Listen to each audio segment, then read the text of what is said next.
and they was there to protect the community, you know, when cops used to just kill people innocently. Matter of fact, where me and Dee-O going, which is classified as the middle of the project, which is well known with a whole bunch of notorious street legends, you know. They killed the brother back here, Spanish brother called Elliot, back in the days. You know, he got killed before in the back, one of my best friends, in 1976. It was either Thanksgiving Eve or Thanksgiving, you know. He was shot for no reason in the hallway. Randolph Evans, Divine. This 365. You got Head from there. You got Little Rick. You got a whole bunch of individuals. My man, Law Bless the Dead, one that returned to the essence. My man Horse. Head from 385. He heads from 95. 395, okay. I always thought Head in them was from that building. I should have known better too. Because Evelyn. Police was chasing him and he booked him. Oh, okay. That's Evelyn, Juan, and Vic, right? Yeah, and then they moved into my building. But anyway, we in front of 375 right here. Me and Dee-O had a crazy interview yesterday, and unfortunately, I kind of dumbed out because I forgot to save everything. But we went up there to our man Cook's funeral. And for those of y'all that don't know Cook, you know, forever rest in power. You know, that's my brother. When I met him, he was one of the only black individuals that was born and raised up here with us that could speak Spanish fluently, write it, and he knew more than just Spanish. He might know about four. Matter of fact, because he worked up at the Diamond District, he was already fluent in Spanish, and then he turned around and he learned Russian and everything. So we used to go up there back in the days, you know, and the high school rings. You know, you used to get $12.50 a pennyweight. And you had guys up there like him, One-Armed Monk from Albany Projects, Black, you know what I'm saying, another brother Born, and those are the individuals that played, you know, the intermediary. And they would go to the jewelers, you know, and they get you the best possible price, and then they peel you off. You know, if you was live, they didn't beat you. Especially the guards or the younger brothers, you know what I'm saying? They looked out for us. But if you was just a, you know, cat coming up there and you ain't got no connections, you know, it ain't gonna be 60-40. It's gonna be more like 70-30. But anyway, you know what I'm saying? We gonna get this part of guards in them streets popping. And like I said, once again, we got my infamous man right here. You know, my little brother, you know, from another mother, Dee-O, Panda, you know, and other, you know, names that he might have been known by in other places. All right, so I want to tell y'all too, I think it was 89, we were just talking about it the other day. We seen Drac and all them up there. I was on my way going up north, and Drac was just coming in, and he was in the newspaper for outrunning the D's. Not just in the newspaper, but on the front page, right? And he going in between cars, and D's is in the paper chasing them from everywhere, and he ain't got no shirt on.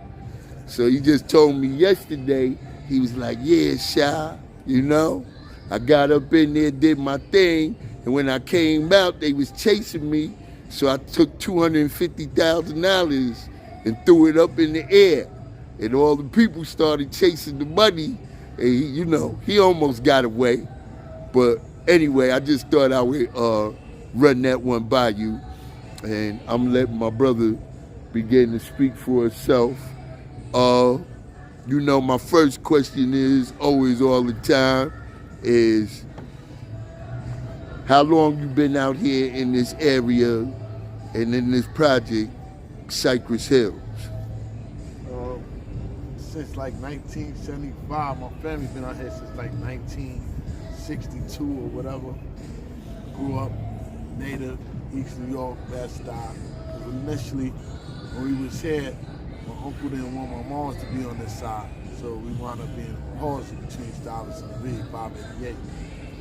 And we wound up coming back, and then being here ever since, and being around the environment of growth, learning how to be a man, following, the elders around who was setting the good examples, who was teaching us to be men.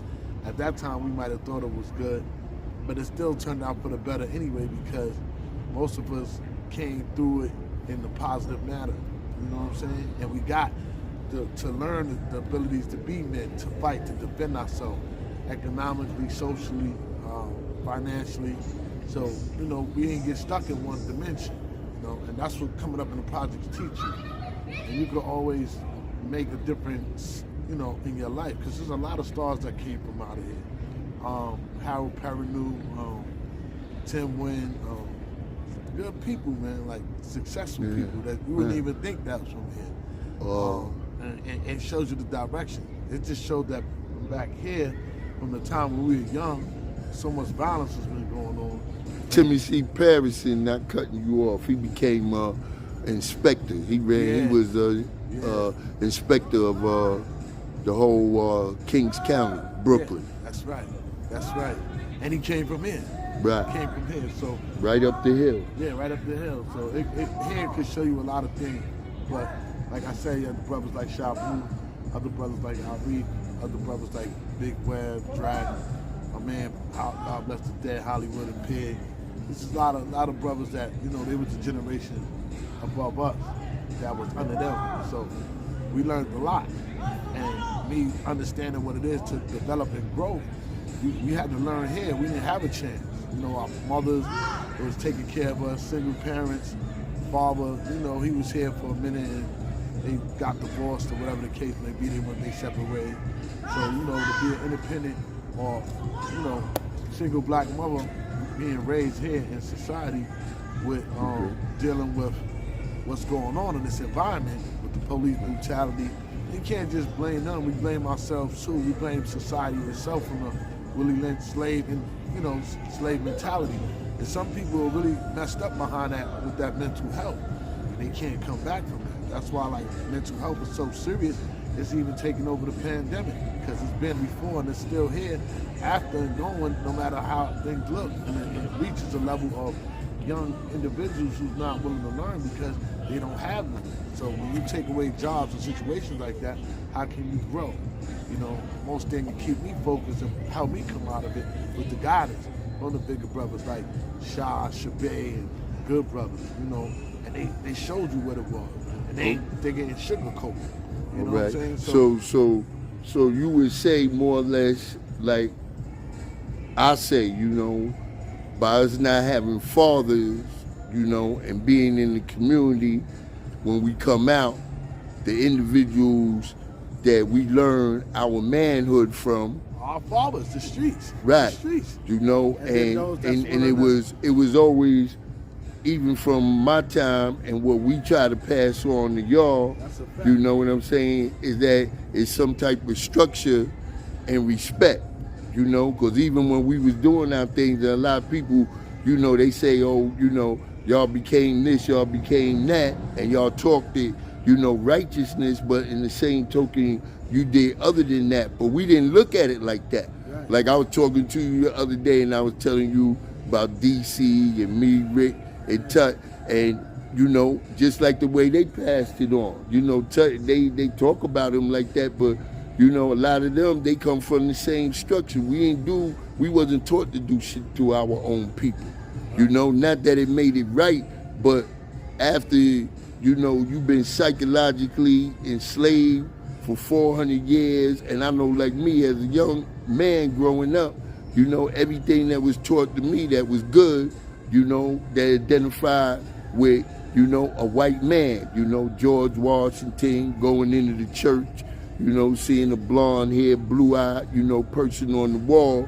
So, of course, you know, the street education, and along with the street education came, you know, the knowledge of self. So once we got the knowledge and we learned how we was getting raped, murdered, tortured, you know what I'm saying? And we going through the same thing nowadays. That's why we here to speak on it, because, you know, we want your young brothers and sisters to understand that you got, you know, choices in life. I ain't mean to cut you, D. Go ahead. No, it's part of the whole combo, because when you look like the justification and people coming from far away and they taking the land from the people again to raise, you know, these big buildings to put these farm people in here, and then not give jobs to the community or to the youth, or educating them to be able to afford these situations, they push them out. Can I ask you one question? Yeah. Growing up in here, right? Like every time I walk, like now when I come back and I walk going inside the buildings or whatever, right? And I see the structure, you know, all the concrete and everything, you know, and how when we come in here, when we walk around, we can show y'all how they got the big lights that come on at night. Yeah. So doesn't that like already have you pre-programmed for the penal institution, because we already comfortable with living, you know, in small spaces and everything. So they force you to do crime in the sense of not having a job, which is a choice. It's not like they actually force you, but they force you mentally because of the mindset. The mindset is that you get up to go to work and you go here. It's time when we started giving flyers out at a young age to give us like $10, $20 a day for the job. And then when you get older, you wind up working for the company, and then they get tired of paying you a certain amount, not what you work, what they feel you deserve. And nobody can just tell me what I deserve if God gave me life. You know what I'm saying? So, right. But being inspired by the things that I learned, and to become in the mental mindset to be a man, just like me, you know, making my own brand and going out there, getting on these shows and inspiring other youths to go ahead and do the same thing I do, or do something that you could do that'll benefit you down the line. Because we still got our own peers that'll undermine you and try to talk to you a certain way and play you, but don't know what type of background you come from. Like, I've been there. I've been under the umbrella. I come from that umbrella, so I can understand and articulate on both sides. That's why I'm getting ready to ask you a question, so, you know, because you being humble as, you know, with your gangsterism, which we do. So we was talking the other night, you know, and I just was thinking about in Project Heat, when you did that particular episodes, the ones where they had you incarcerated, and you was, you know, that's you would bring. There. So this is why I'm bringing it up to let the people know that wasn't just no all acting. That my man done been there. You know, tell them something about like the, you know. Nah, when you come through that P now, you better be ready, because all guns checking at the door. And you gotta make sure that you position yourself and stand on your ground. You just gotta be who you are and stay out the way, because you got people who actually went to jail and never had a fight because how they carry themselves. You got people who want to be other than what they are. So these are things that you come directly head on with, like a car accident. Boom, you project that image. You can see when a person, you can see their soul, because the connection will tell you if this person is like who he say he is. And most of the time, a lot of dudes in front of the camera performing these situations. You have dudes talking about jail. And all right, my people. What's good, baby? Black done been here forever, for life. You know? People talking about jail all day. What's up, my brothers? How everybody doing? Love. From the morsel. Uncle. You know what I'm saying? We got it with Vale, you know? Man. We solid everything, man. Shit. Right. We all through the North. Me and all of them Chucky, we all through North Carolina. Got a little rental car, just said, fuck it. Hit this road. Get my mom out of New York for a little bit. Right. I'm down there. I'm down there in the borough. Shit out Burlington, Charlotte, Columbia. So we was all over South Carolina. We was all over down there. We were gonna do this up these 8 days up. Man, we gonna have some fun. Cause I was like, I'm well tired of it a bit. Trying to get you out of here, my brothers, and thank you for bringing my son. You know it, man. Stay straight, man. Give him my blessings, man. I hear you, my brother. Like I said, you know, some people project that image. Like you got people talking about, oh, they was the livest and they did things. Man, the livest dudes that came out is like William Bostic, Shaquille. That was the real dangerous in the system. Farmer and other brothers who really, like, you had to know them and know what you were around. T45 from over like, there. Yeah, and, you know, certain people, but I never paid that, like, that's not nothing I wanted to glorify, but that was where we came from. So when we coming from a different aspect of life, you look at certain things. I don't knock what nobody say, I just listen. Because I'm learning, I'm taking in the process to do something different, better. And that's by the will of the Most High. I mean, I could have came back home on some other stuff, even though the generation changed.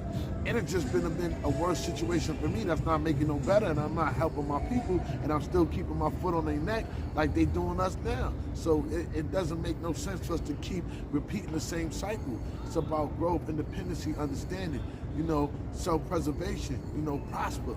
And a lot of people don't want that. And if you don't want that, you're going to fall behind. And, you know, we can reach for you, but if you're not reaching back, it makes no sense. So I'm glad that I grew up in the project. I'm glad that I was, you know, still on still, sharper than steel. You feel me? So, you know, to get to where I came and coming across doing the Dave Chappelle, the Chris Rock, and the Grammy recognition, all that stuff, and the certificates and all these other shows, and being independent and growing and learning. It's this that comes, when I come here and sit here, it reminds me of where I don't want it to be the same in my life or in my future. So yeah, I'm glad that I've learned things and had to come by to smell the pissy elevator. Elevator was broke, and helping my moms up the steps and going through, having to wait a second for shootouts to finish to pass through. This is real. So when you go back to me playing a role in that, and like he said, in jail, it's experience. Either you're gonna get cut, knocked out, or you're gonna fall in line.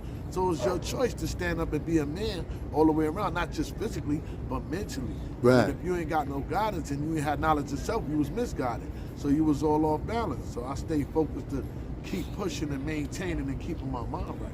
Right. And that's the biggest thing that we need to do in life to understand where we're going in our life. Right. And like we know always in life, you know what I'm saying, they not never afraid of the individuals out here that'll pick up a gun and pull a gun, you know, and shoot somebody. They afraid of the individuals that got the power to make those individuals do that. You know, because if you can make other individuals do things, you know, then you got to be a powerful individual, you know. And sometimes that power in the wrong individual hands, you know, we know that power corrupts. Yeah. Absolute power corrupts absolutely. You know, so it depends on what individuals want to put out there or what they want to teach. So at the end of the day, even though, you know, we talk about the G code and everything else, we coming back to let y'all know, you know, while you young, make the right choices. You know what I'm saying? Don't let peer pressure, don't let the hood swallow you up, because just like he said, you know, you got a lot of individuals, and I done seen it before. They in the street, you know what I'm saying, they bust their gun, they do this, they do all that, and then when they go behind the wall and they ain't got no gun, you know what I'm saying, they a whole different type of individual, because they not built like that. And what we mean by being built like that, just like my OGs always taught me, you know, you got to be willing to go out for yourself first before you can expect us to do anything for you. And I ain't have no sisters or brothers, and it's the same way with him. If any beef or anything is going on and we come walking up, you know what I'm saying? That's our little man, that's our little brother, you know, and that's what we got to get back to more in the community.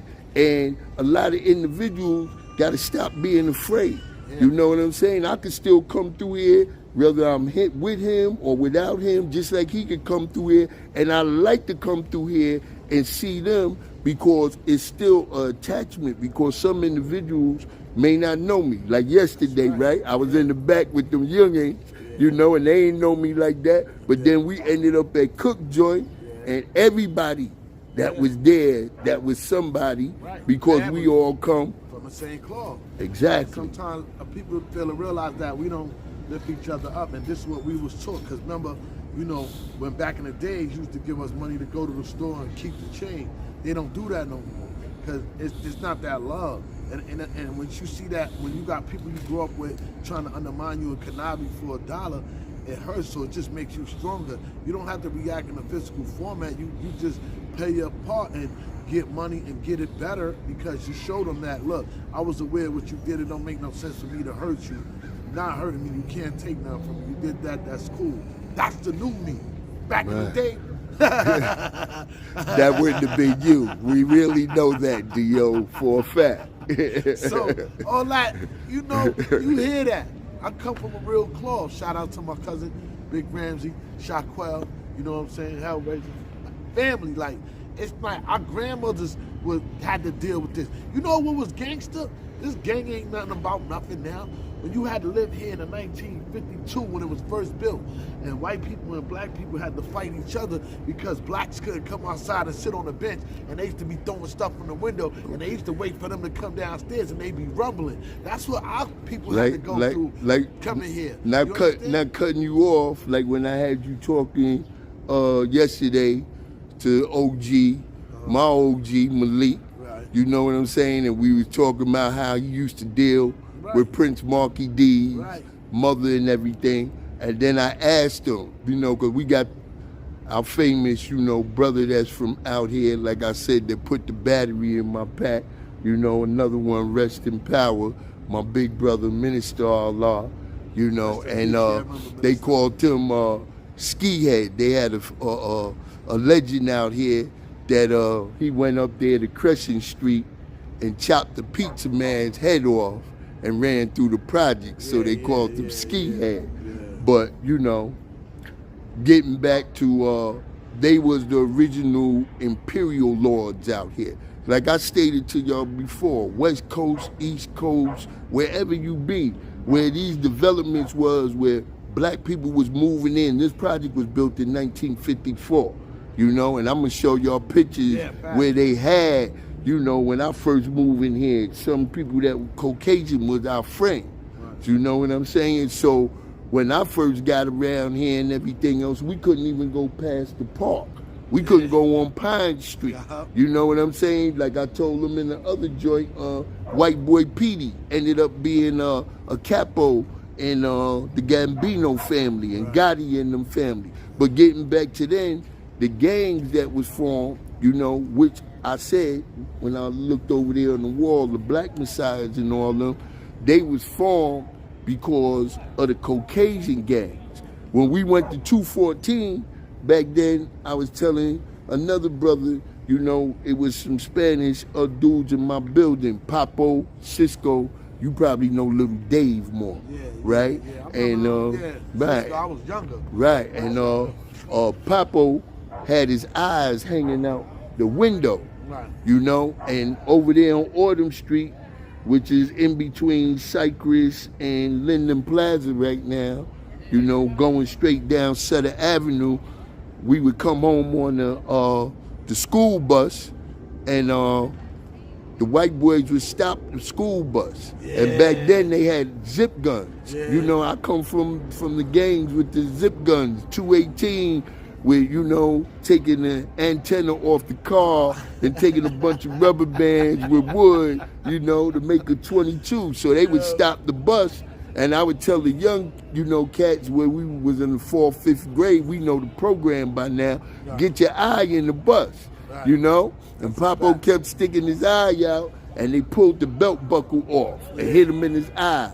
You know, and he had a ring around his eye like Petey from the Little Rascals, you know. Had him too, my man W. Bush and Larry, his brother Larry. He still, I think he passed away. Remember, he went to jail for a long time. He used to live on this building. Right. And he karate lap. I used to do karate cab, and all of them. Right. I used to work out in the center back Center, there. right. That's when Big Bro had knocked it, broke somebody's jaw at the time. Right. And We seen his brother that. Levi yesterday. Yo, that was crazy. Yeah. And the stories that went on from there was a learning process. That's why I said the projects teach you a lot of things that outside, not taking up from the suburban areas that the parents cut the cloth to make better for their kids, that you couldn't learn in here, that certain things that made you a better person by learning and growing and made you change your life. That's of great importance. So I'm grateful for the things I have. I never thought I would be on TV or doing the things I did. It's coming from here that made me see a different light. And God bring that light to me to understand what it is to be someone in life rather than just a statistic to life. You understand? Right. And that's the blessing and the beauty, and having a brothers such as Shah and other brothers that paved the way for us. And the generations that came before them that paved the way for us to walk around freely out here. And Martin Luther King and Malcolm X and all of them that put their lives on the line to just have nationwide, worldwide freedom for the people. Right. And a lot of people don't think that and don't know that because they less educated or don't want to get educated to know the right from the wrong. Right. And a lot of people don't know, like I said, when I moved out here back then, they had all different type of programs in the center. Your mother could send you to, the community center for the camp in the summertime, $50 or $75. We had the BAL, we went away, the sleepaway camp where you got a chance to learn a lot of things, after school centers and all these things.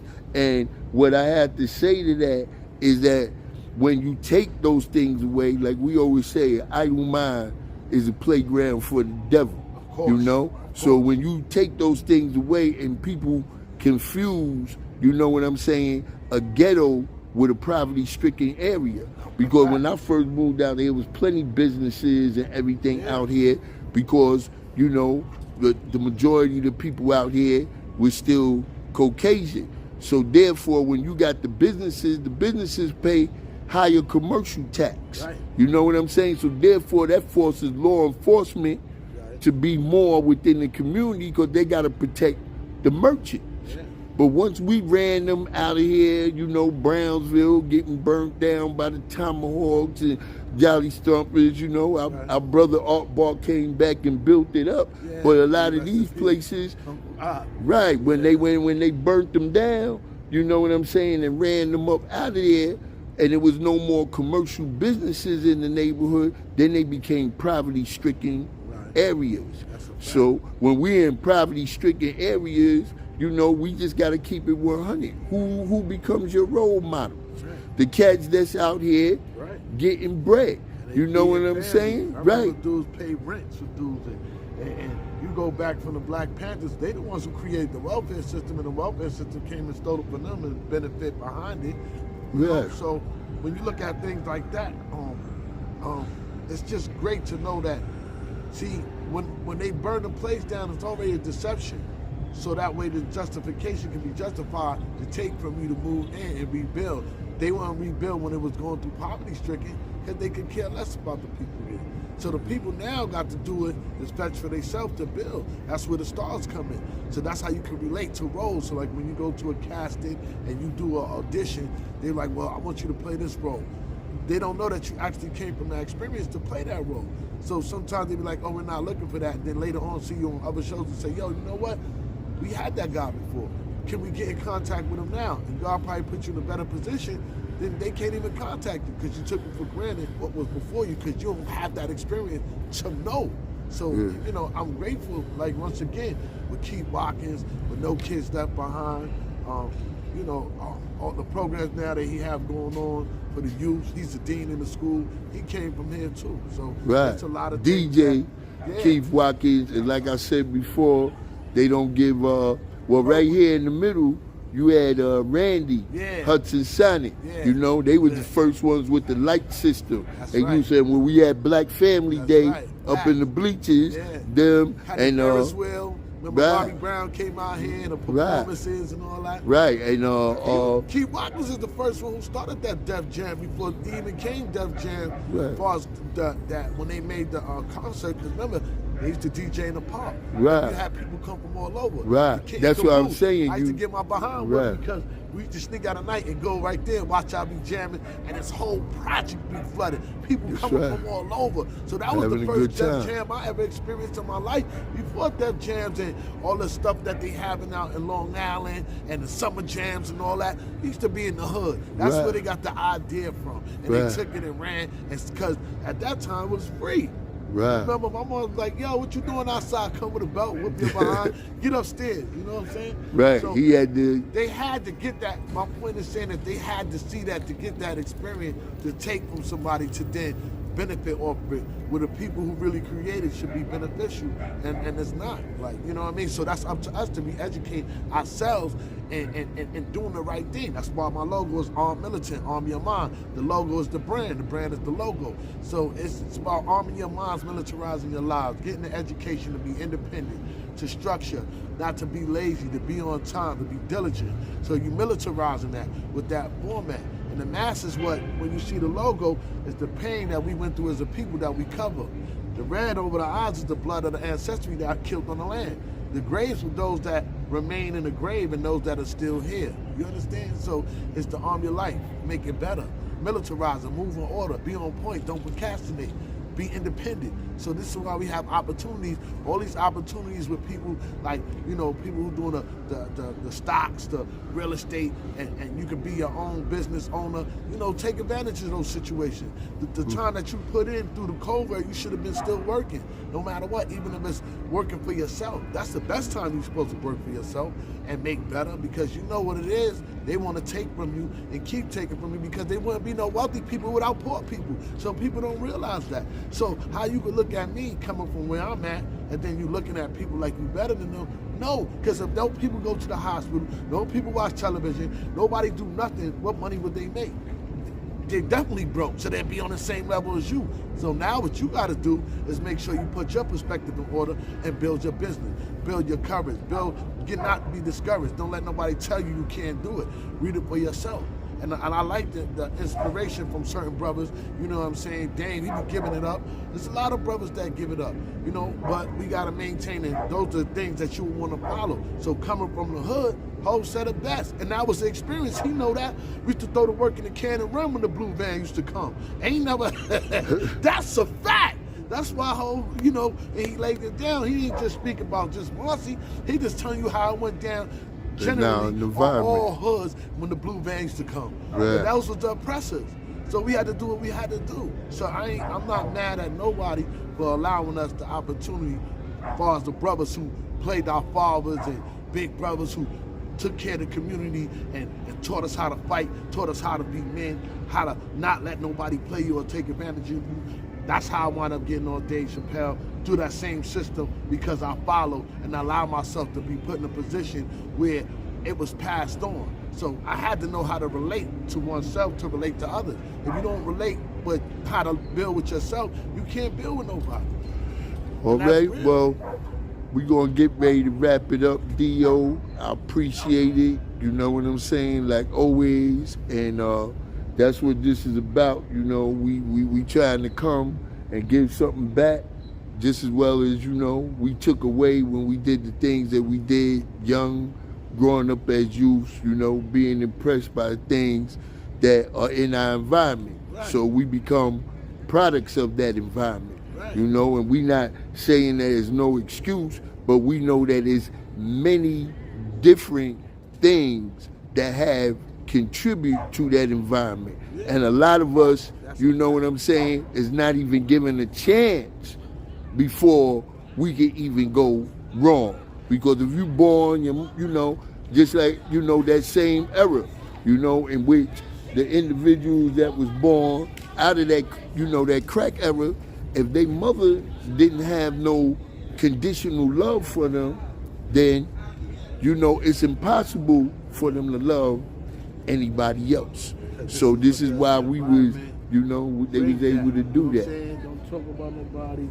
Don't get caught up in the hype. Don't allow to be misled. Don't entertain none of that, because that's taking you off of your focus. Because if somebody's doing something that has nothing to do with you, make sure you keep moving to do the right. So at the end of the day, you give it to yourself and you take from yourself. It begins with you and it ends with you. Simple. God first. Without God is nothing. Everything else don't mean nothing. That's right, my brother. I appreciate the interview. You know what I'm saying? And we're going to get it up. I got it this time. Make sure it's saved. And we're going to keep everything moving in a positive direction.